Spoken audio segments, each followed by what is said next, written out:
What if I only had one more year to live? Literally 1 year. That's possible, especially in a pandemic. You can I get could sick have one and day. yeah.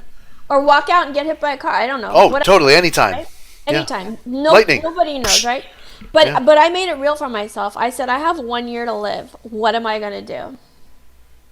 And for the last week or so, I've been living like I have 1 year to live. What am I gonna do? And the only things that came to mind are create art and be with the people that you love, spend time in nature. Like none of the other stuff mattered.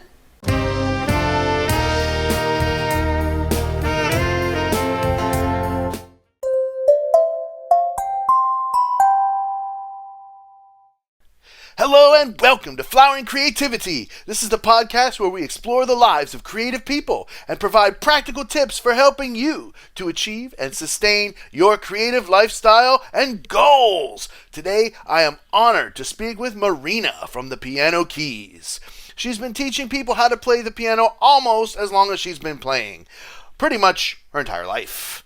In her career, Marina has been, get ready for this list, an accompanist and music director for an opera and musical theater, a lounge pianist, a church musician and band leader, a choir director, a chamber music collaborative artist, backup singer and keyboard player for a touring rock band, arranger for piano and a vocal ensemble music, and a creator of online tutorials and courses that have helped thousands of people around the world learn to read music, play the piano, and express their inner artist through music. She holds 2 degrees in the field of piano performance. Here's a sample of her work.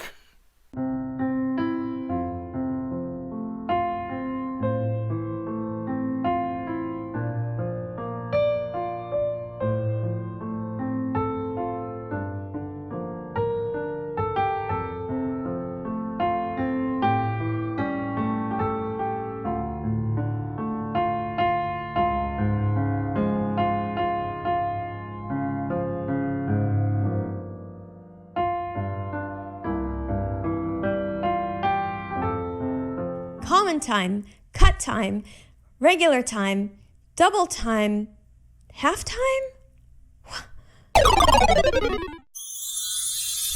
Music theory time. Hi everyone, welcome to the Piano Keys. I'm so glad that you're here. My name is Marina and I am your best piano playing friend. I make courses and tutorials to help you level up in piano. So hands are going to play together and then left hand lifts. Together, lift. So a few weeks ago, I posted a video that was a tutorial on how to play the rhythm in Moonlight Sonata correctly. And as part of that video, I played a bit of Moonlight Sonata. So there's a new thing at YouTube where before your video even goes live, there is an automatic scan done by some kind of AI or something that scans for copyrighted material. And before the video even went live, I was notified that there's a copyright claim on my video. And apparently what we all think is called Moonlight Sonata and was written more than 200 years ago by a man who died more than 200 years ago and whose music is now in the public domain, which means it belongs to all of us. So we think that's what this piece is. But according to the copyright claimant, whom I don't know who it is, some nameless, faceless corporation or something, is calling it Wicca Moonlight. That's right. The video uses this song's melody, Wicca Moonlight. I'll play for you my composition called The First Rule.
welcome, Marina. Thank you for being with me on Flowering Creativity.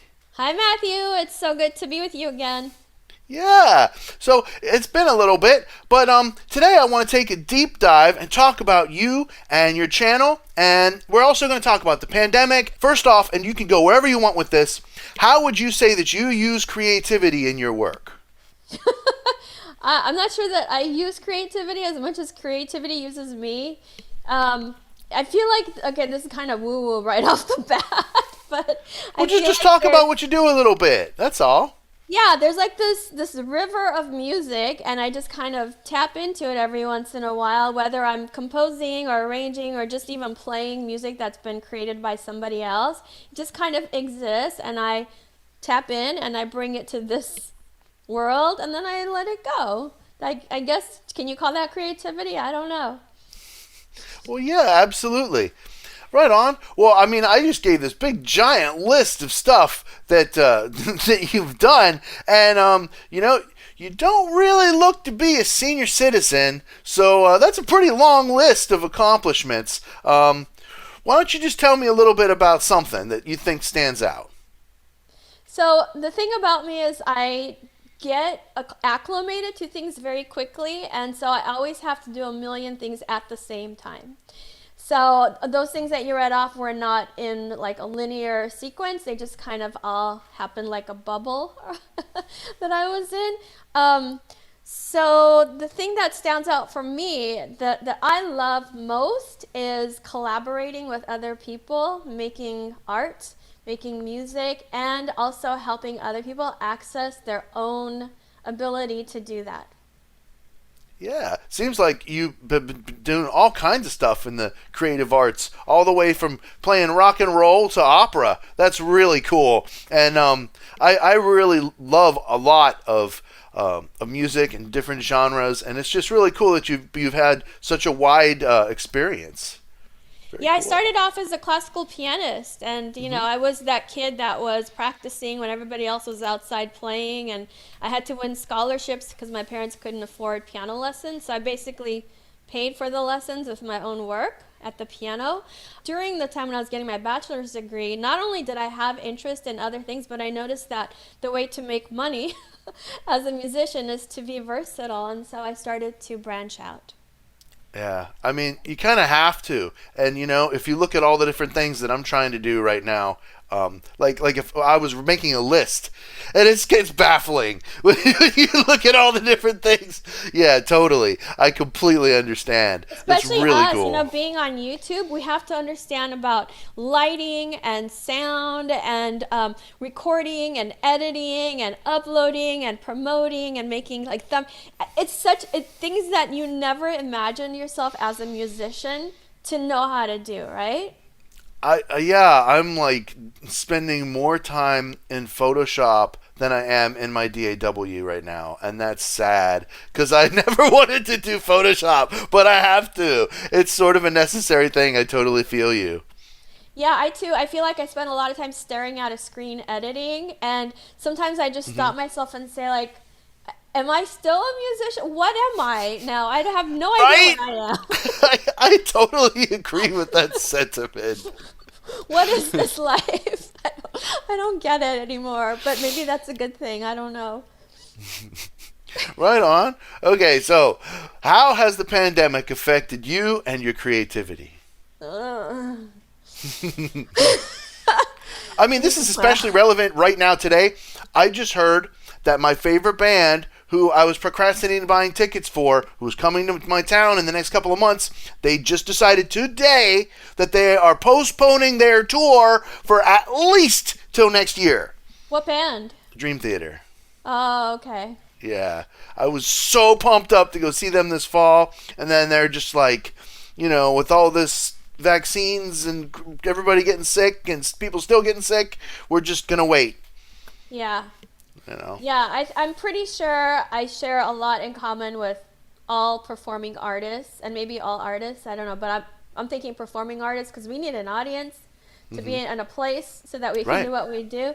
So I'm sure I share lots of things in common with them, like a sense of frustration, not knowing, what are we going to do? How long is this going for? How do I pay my bills while I'm not able to work in the thing that I've trained myself for my entire life, right? I mean, that's common to all of us, and just kind of questioning the place in the arts in our world. Not for myself, because I know that arts are super important. And my question has to do around, like, okay, the arts are super important, but we're not treating it like that. We're definitely not considered essential workers. Although most people staying home, what are they doing? They're spending their time absorbing the work of artists. They're listening to music, they're watching movies, they're watching videos. All that is created by people who have dedicated their lives to doing that thing, right? But now with the proliferation of all these free outlets, it's almost like, well, if you're not going to do it for free, someone else will do it for free. It's not that big a deal. And so I just question my role, like my place, in all of this, in this picture. Do you know what I mean? Yeah, totally. I mean, like, I feel like I was somewhat duped by YouTubers. A lot of it's because of copyright, but then it's also just because, the ads just don't pay as much as, if you get 10,000 subscribers, then you'll make $1,000 a month from ads. What? No, dude. No. Even when my channel was getting like 250,000 views a month, I was making like $25 to $40 from the ads. Wow. Because of copyright. Almost all the money is being taken and given to the songwriters. Movie channels have an easier time on YouTube than music channels do. It's crazy. The music field is pretty saturated, when it comes to YouTube and course creation and all that stuff. And I know some people really stand out in the field, but most of us are just kind of like limping along, And I really appreciate every single viewer that watches my stuff. But I just think, like, do they actually know how much time I'm putting into this and how little money I make? Probably not. I don't know. Yeah, the pandemic has allowed us to put more time into our channels, but compared to the money that we made before the pandemic, it's just not even comparable. No, because my ability to make a living has stopped for the last year and a half, literally stopped, and that has had repercussions in the arts community. For example, in the theater, lots of theater companies have just folded. Those jobs are not coming back. Not that they paid well in the first place, but they're going to even pay less now because there's less money going to them. Fewer people are going to the theater and all. Like, the whole arts community has been crippled in a way. But also, I have noticed that it's opened up a space to see what else is going to emerge. It's almost, for me, like the old way just wasn't working at either. People having multiple gigs just to survive is not a sustainable lifestyle either. So in a way, it can be, if you want to use the word blessing or opportunity, that we just had to stop, and we have to reimagine what we're going to do now as artists and as a community. Very well said. It's just a matter of transformation, and hanging in there, because it's not like we can stop, right? Not easily anyway. I for one am exploring other avenues of making money because I do have lots of interests, and music is a very jealous mistress, if you want to put it. Like, when you're doing music, there's not a whole lot of time to do other things if you're a professional musician, right? So now I'm exploring other things that I can do. I actually have time to write music that I've, like, on my phone, I have a million, you probably have this too, I don't know, a million, like, those voice memos of ideas of songs and pieces and things like that for the last 3 years that I hadn't had a chance to explore. I hadn't had time. And now I do have time. So I feel like maybe now is the time for me to just kind of focus more on creating music than interpreting other people's music, which is what I was paid for before. Yeah. A piano player that, is skilled, and one thing I've learned, it's one of the most hireable musicians of all. A piano player that is skilled, that can read, that can improvise, that can play by ear. You can do anything. I mean, who doesn't need a keyboard player, piano player, a synth, or whatever? I mean, totally. Excellent. Let's talk about shifting gears here. Do you have a daily routine? And if so, how do you feel it helps you in your work? I'm not a routine person. I just can't, which is probably one of the reasons I didn't go into like a traditional job. My routine is right now set by my dog, believe it or not. Okay. No, I believe you. I wake up when he needs to wake up. He's older, and I need to run outside and walk him. There are things that he needs done on a schedule. And then, of course, I have, students that are on a schedule. So that would be routine. Everything else, I have a general idea of what needs to get done this week. And then, for example, yesterday, I sat at my keyboard because I'm making a new piano course, a scales course. And I said, okay, it's time to record that. And all of a sudden, something else happened. So I started making I'm looking at it right now, Fantasy on the Theme from New World Symphony by Dvorak. And then I just started writing that and putting it in Sibelius. And that's where my day went. So and like I had this plan today with you, so that's I have a schedule, but not a routine. I'm sorry if that like ruins. No, that's good. Everybody's different. Some people have a daily schedule. Some people have a weekly schedule. I love to go out and jog. And I had a little injury in my side a couple weeks ago. It wasn't too bad, but it just slowed me down. And I haven't gotten back out and started jogging yet. I walk every day though. I have to go outside and walk. The earlier in the day, the better. But like sometimes, from being at the computer, I just feel this buildup of like, I don't know, it's like angst. And like just the only way to get rid of it sometimes is just to go outside and just breathe the fresh air, Absolutely. And so I do that every day. But I wouldn't say I do it at the same time. A lot of times I'll just walk to the grocery store, pick up a backpack full of stuff for my family for dinner or for whatever, for snacks, or get some wine for my wife, whatever. And just try to like while I'm walking there, make it like sort of a little meditational, just kind of get out of my head. You know what I mean? Because that's the time where why do I need to be thinking? You know what I mean? I can just like kind of exist in that time. Yeah, I think you're in the Pacific Northwest. Yeah. Yeah, I used to live there. It's gorgeous. Right now I'm in Dallas and it's not a walking place. It's so hot. And I'm not a hot person. Like I like cold. But yeah, when it's cooler, I do the same exact thing. I have to walk every single day, and I feel like when I walk is when the ideas come to me. Yeah. Maybe it's the circulation of the blood, or maybe it's just like I'm not working on anything. Whistle while you walk.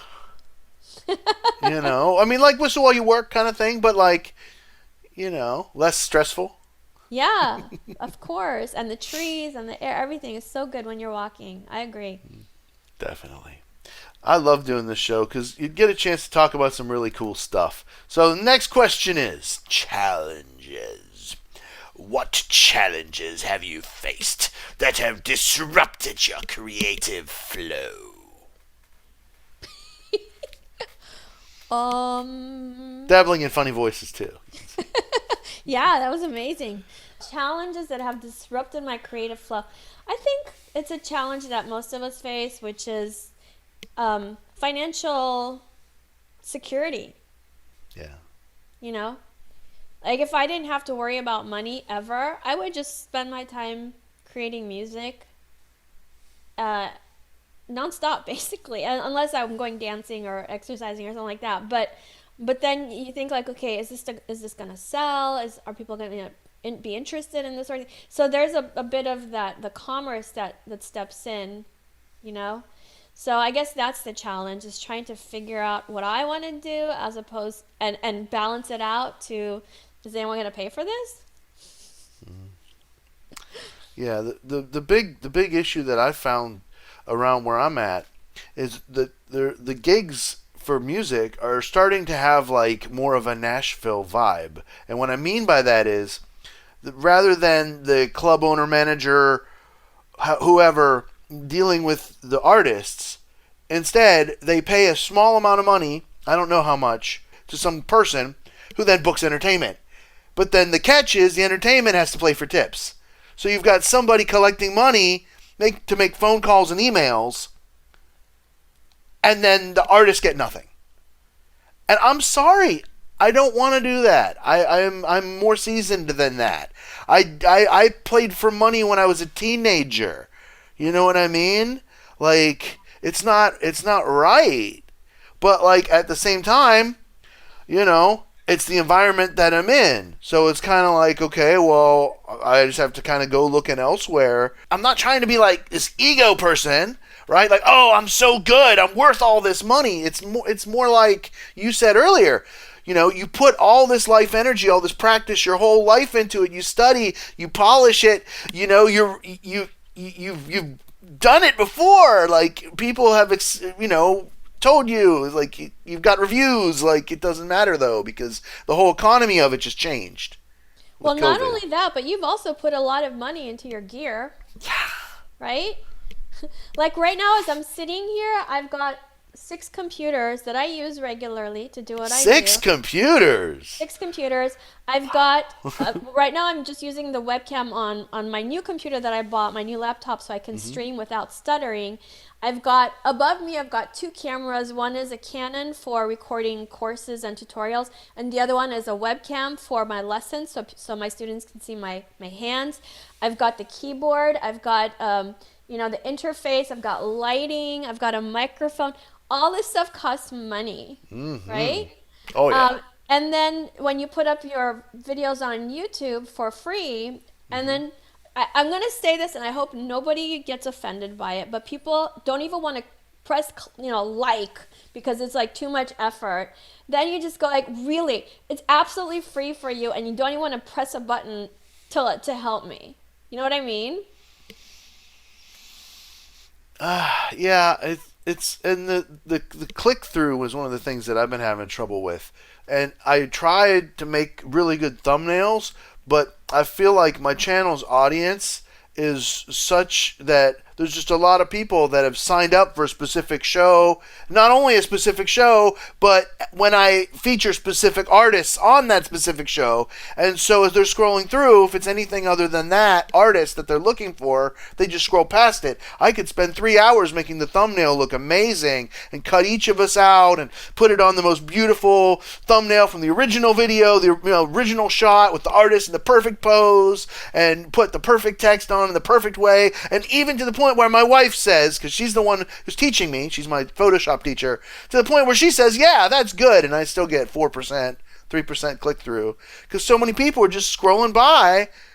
Oh, that's not Alit Bata, or that's not Isyana Sarasvati, or that's not Dimash Kudaibergen, or that's not any one of these popular artists that people come to my channel to see me talking about. Yeah. So it's kind of like the niche that I've built is good, but then anything that's outside of that niche, like this video probably, is like we could spend hours and hours and hours making that thumbnail, and it's not going to matter.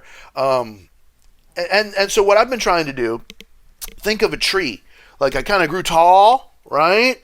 But now I can't really grow much taller. I kind of have to grow underneath, grow my underneath branches and grow out.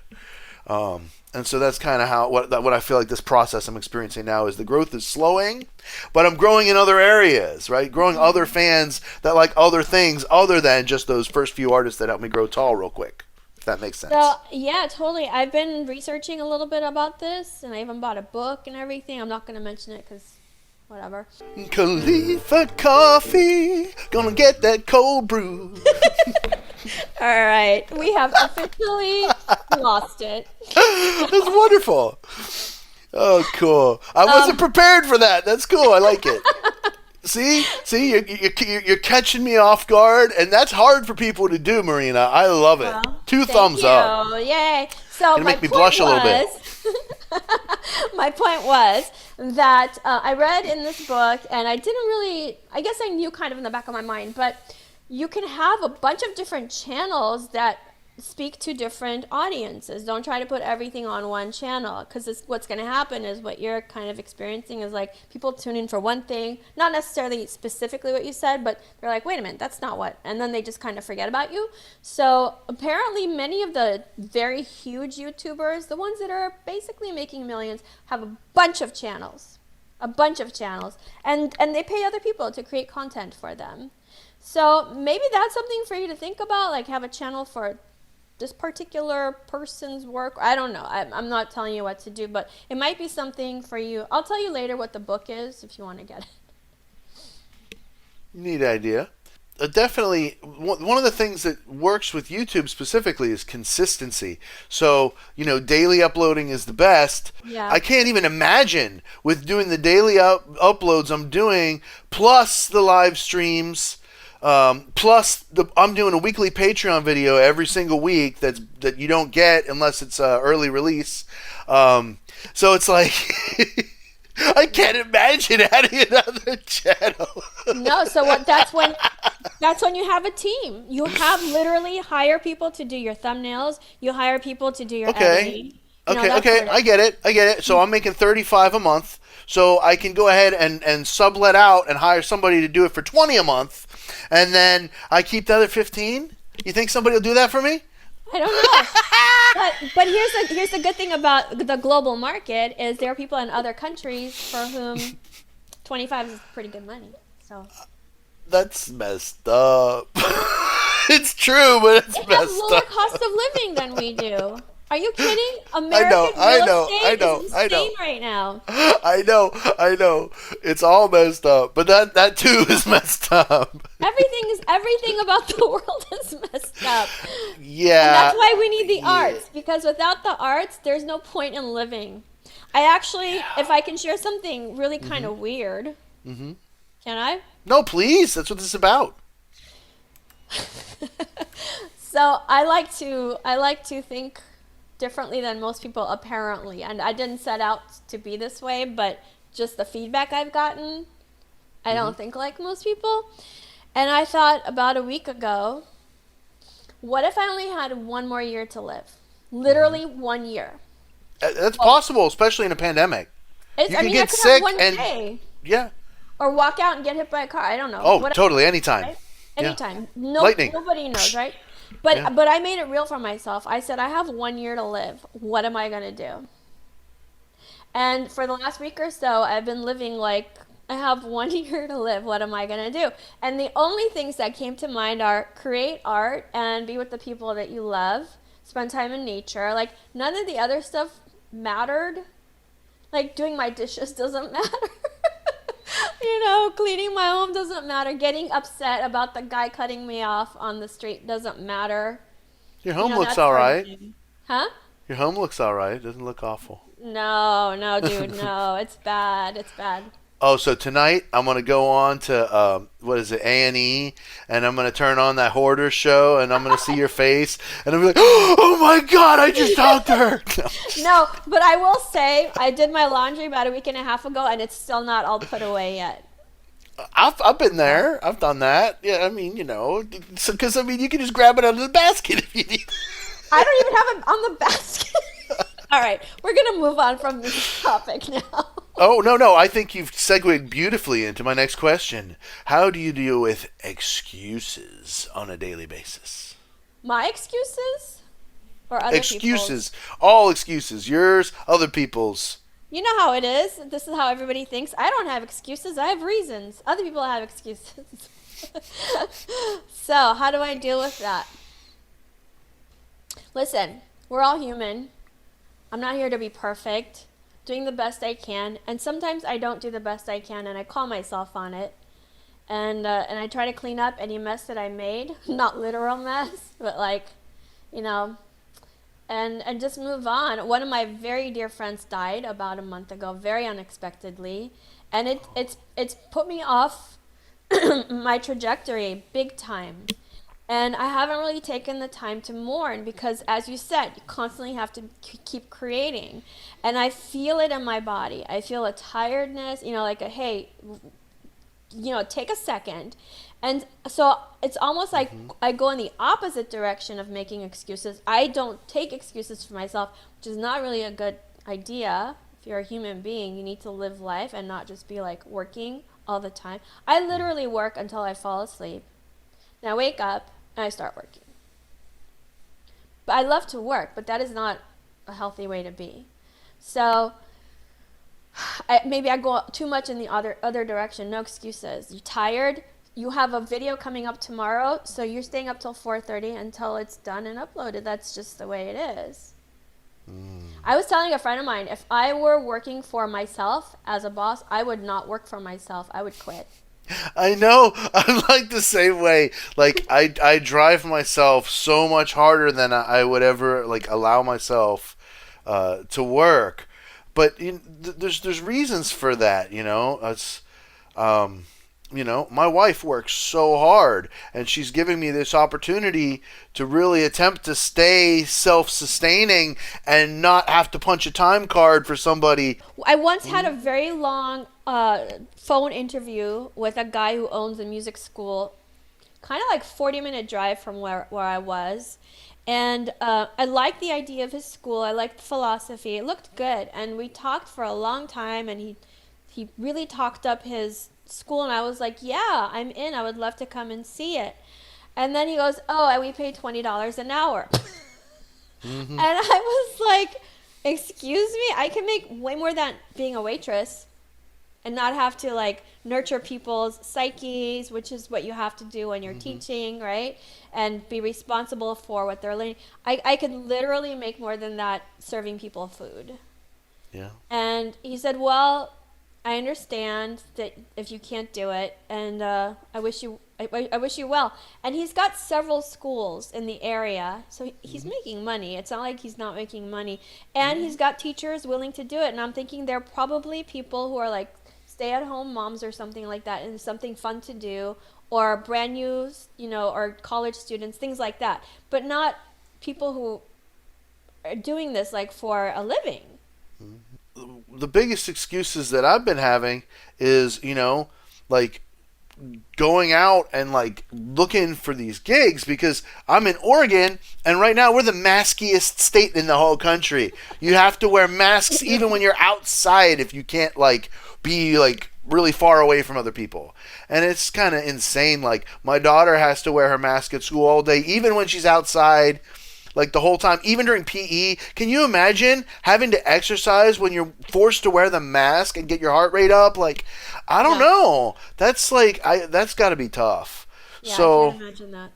Yeah, like when I go out and jog, like I have my mask on my wrist. I only put it on if I absolutely freaking have to. I avoid people. You know what I'm saying? Yeah. I'll go out of my way to not put that mask on when I'm jogging. Yeah. I know. Well, the stuff coming out of your mouth is the waste. It's the waste product of your lungs, and you're just kind of not doing what you're supposed to be doing, which is getting it out of you. I don't know. I'm so tired of talking about the pandemic. I can't even tell you.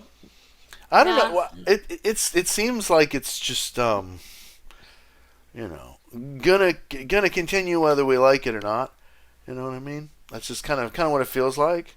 Because if it was going to be like the Spanish flu, I think we would be getting close to the tail end of it, and it doesn't seem like that.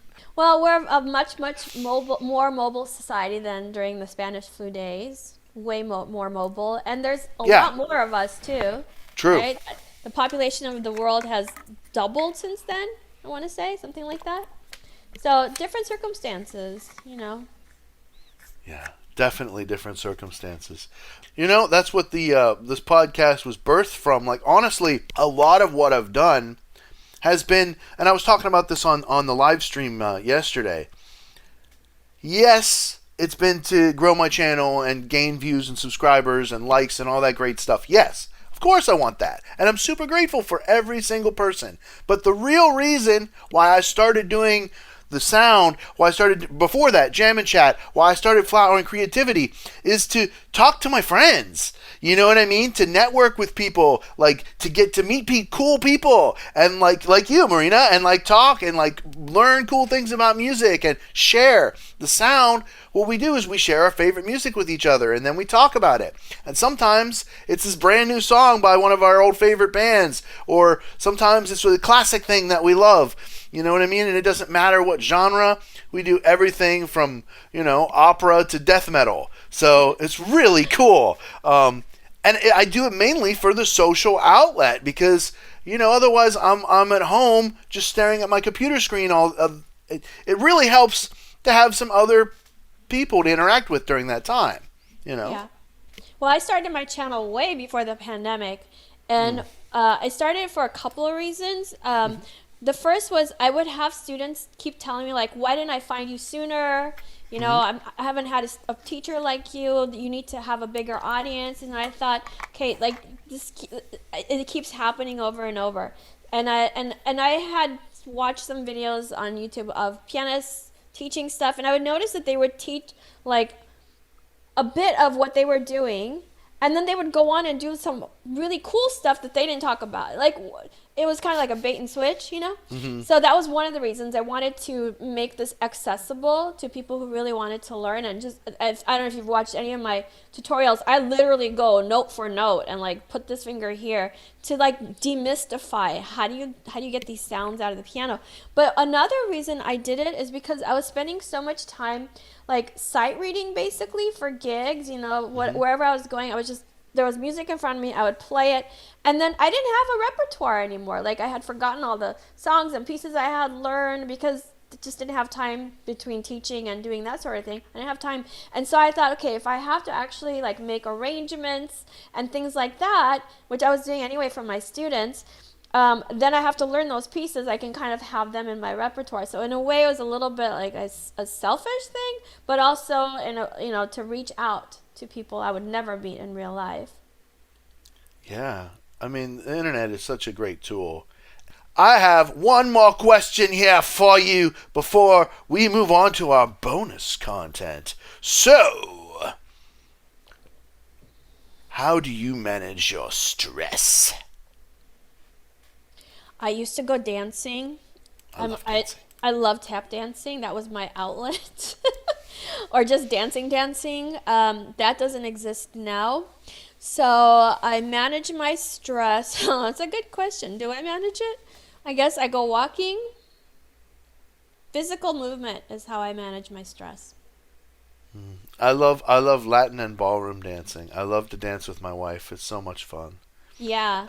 There's nothing else that gets that same look on her face. Nothing else. And I just love to see her face light up when we're dancing. She makes faces that she never makes any other time. I don't know if you can understand what I mean. I totally get it. Dancing is a completely unnecessary activity.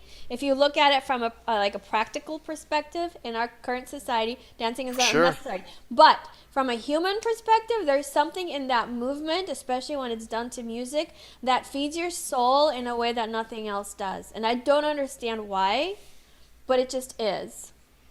You ever see that cartoon where it had like the stick figure, and the one stick figure is holding a little box? It says, "I created this." And then the other one looks at him and says, "That's not worth anything. You'll never sell that for anything." And then you see a frame where, the one looks kind of sad. And then the fourth frame, the first one says, "Give it to me for free." And I mean, I think that really sums up the plight of artists and of all types right now. And, stage performers. It's like, especially now, people still crave the art. I mean, think about music in movies, right? Like, take away, like, one time, Marina, I know this will matter to you. The first Star Wars movie, A New Hope. Remember that end credit scene where Chewbacca and Han, everybody's getting medals, right? I watched a video on YouTube one time where the person muted the music and they played the video of that scene. It was the most boring thing I've ever watched without that triumphant music. Yeah. Well, it's funny you bring that up. Obviously, John Williams is set in his career, rightfully so. He's a great Sure. composer. But I belong to a film composers group on Facebook, and there are so many posts about people wanting these composers to make music for their films for exposure, or wanting to own the rights to the music for like $200. And then also there are vast libraries now of really inexpensive music that beginner filmmakers can access really, really cheaply. So in the past, how did composers like John Williams build their careers? They worked with beginner filmmakers, right? They just kind of started working together, maybe for free on a volunteer basis, and then they grew like that together. Well, now if beginner filmmakers are getting access to pre-made music, and it's fine for them because they don't have maybe the taste level to know that, bespoke music is completely different from a track that they're just adapting, right? They don't. And so the new composers for film coming up, how are they supposed to gain that traction? Yeah, absolutely.